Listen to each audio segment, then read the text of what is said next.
All right, we're going to bring in React, but we're not going to do anything much more interesting than this hello world thing. We're going to just take baby steps, make sure that you're really feeling comfortable with React. And we're not also going to use JSX, which you've probably heard of as well. We're going to use raw React APIs so that we can inch our way into what React actually is and everything.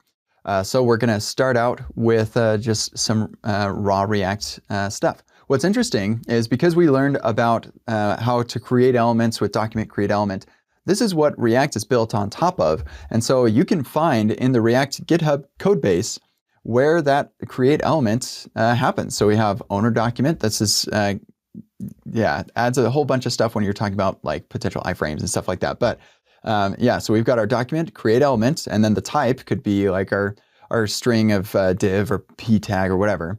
And that's our DOM element. And then they're going to append that or change properties, all of that stuff. So there's certainly a fair bit of stuff you need to think about when you're building a whole framework for giving us this nice declarative API over the imperative one that we're used to. You can, it is source code that you can read, and you can go through it and see what they're talking about in there, which is kind of interesting.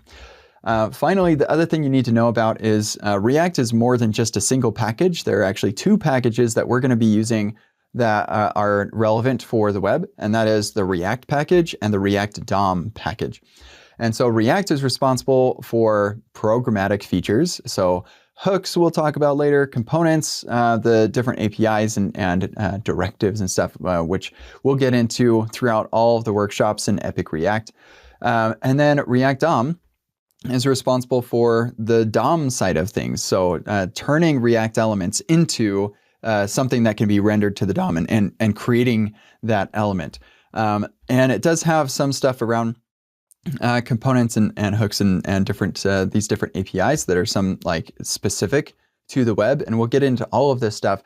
But React can also be used in VR and in native desktop applications and even in the terminal. So you have these different renderers, and React DOM is one of those renderers that's responsible for taking React elements and those components and turning those into something that can be rendered to the screen.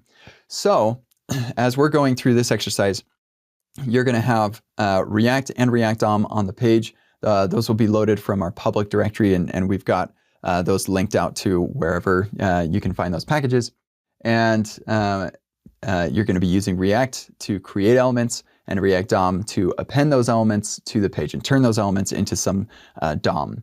And so it's React DOM that's responsible for creating document or document create element and that sort of thing. So have a good time with this hello world with raw React APIs. I think you'll love it.